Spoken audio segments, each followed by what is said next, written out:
Good day and welcome to my presentation about how grammar should be taught. In this video, I will give a brief description of grammar, then I will show styles used to teach grammar, the relevance of focus on form in language teaching, and a lesson plan based on tasks.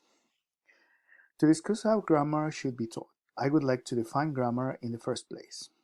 In the context of language learning, Cook explains that language, understood as the knowledge that is present in the people's mind, consists on different parts like vocabulary, pronunciation, and grammar, being grammar the fundamental element that holds all the parts together. Now, the term can be tricky because it can be used in many ways. For example, prescriptive grammar is one of the uses. It shows what people should say or not say. Though modern grammarians think it's obsolete because the role of the discipline is descriptive more than prescriptive, it still survives in several instances like schoolbooks or word processor programs. Another type of grammar is called traditional grammar. It is concerned with giving names to the elements that are part of the speech and its functions, such as nouns or subjects, and establish rules to explain how to combine them. Structural grammar has been used by language teaching to show how words go together in a sentence, forming a structure which can be part of a superior structure. It appears in schoolbooks in the form of tables of interchangeable parts to explain how to form sentences. Besides, grammar is also understood as the knowledge that speakers have in their minds, known also as linguistic or grammatical knowledge. A native speaker knows if a phrase has correct syntax, though he or she cannot explain the grammatical rules. Besides, several studies have confirmed the existence of an interlanguage grammar or an independent language in the mind of the speaker, different from language 1 and language 2. The question arises then, what is the best way to teach grammar? In light of second language acquisition research, there are several methods or styles to teach a language. A teaching method or style is a set of teaching techniques such as role play, repetition, translation, structure drill, information gap, etc. that the teacher combines in a particular way. This variety of styles shows that there is not a single technique that suits all the students and teachers. Among the main styles, we can mention, for example, the academic style, found in higher education. Text, translation, and traditional grammar are the norm. Also, the audiolingual style, focused on structural oral practice. The communicative style, that encourages the oral interaction between students, or the mainstream EFL style, combines aspects of the other styles, especially from the academic and communicative style. And also the task-based learning style, a method that uses tasks to convey meaning, among many others, but I don't have time to cover them all. But this presentation will be focused on the task-based learning style. This style is based on several methodological principles, and one of these principles is focus on form. Focus on form is a response to the limitation of more traditional approaches based on working over linguistic items, pointing out errors and very little communicative emphasis, which Long calls focus on forms. And a second option called focus on meaning, whose focus is on the learning process and the learner. Here, grammar rules are induced by a rich input, but in an implicit and incidental way.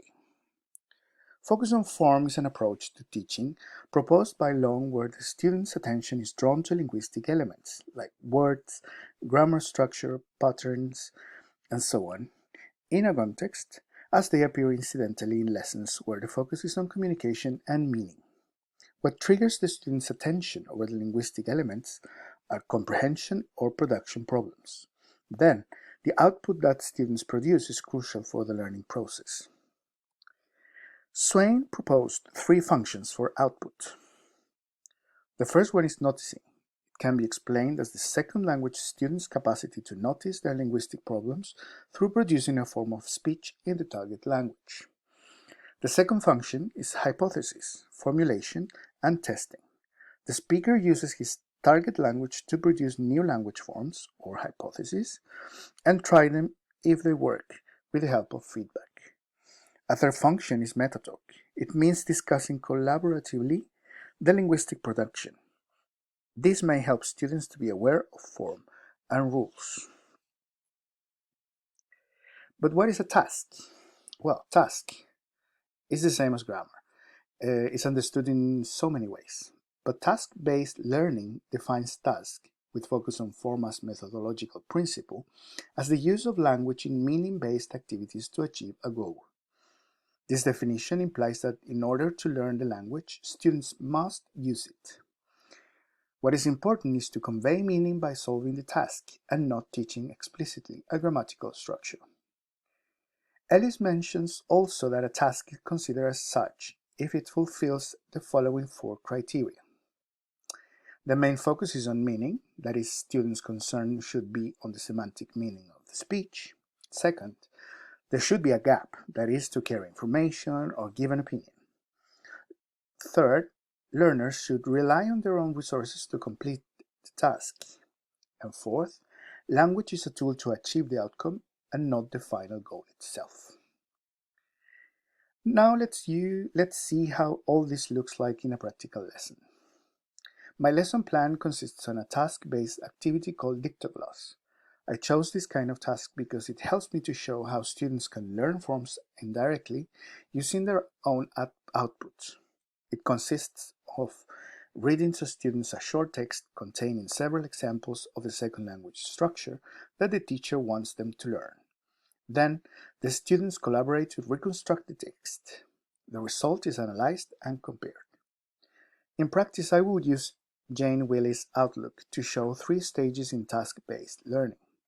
These are pre-task, task cycle, and language focus. First one, pre-task. In this stage, teachers prepare students for the task. A short text will be read about a topic that has been discussed before. In my case, the aim of the task is that the students practice how to compare things, so the text will be full of comparative forms. They receive instructions about the task, such as that in the listening part they cannot take notes. The teacher can avoid the panic factor by reading the text twice. The second stage, the task is developed. The students listen to the text once and then have a couple of minutes to take notes. They will listen to the text once again and can make corrections to their notes individually. Then, they can make pairs or small groups to compare their results and try to reproduce the text.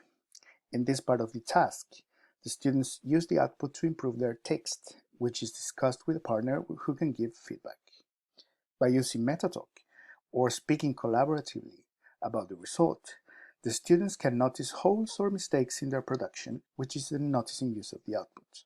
When noticing, the students can cast an hypothesis of better ways to construct the forms in the text and reformulate it based on their own resources. And number 3, analysis stage. In this stage, students are encouraged to show the rest of the class their results, which are analyzed and compared with the other groups. In this stage, students can receive feedback about their work. Ellis explains that there is a lot of discussion about whether feedback should be implicit or explicit, but the evidence shows that the explicit feedback is more effective, so I would use that. Problematic structures could be explained, and with the help of the other students, find the best alternative. The activity can be repeated to reinforce the technique and may have variations. For example, instead of forming small groups, the collaboration may happen by inviting a volunteer who will serve as a writer on the whiteboard, and the whole group can collaborate with parts of the text. As the student writes on the whiteboard, the group can make corrections and come together to the final result, which will be evaluated by everyone.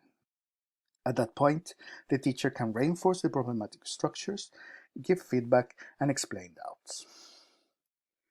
Here I present my sample text that you can read to work in the Dictogloss and my references. Thank you very much for your time, and see you next time.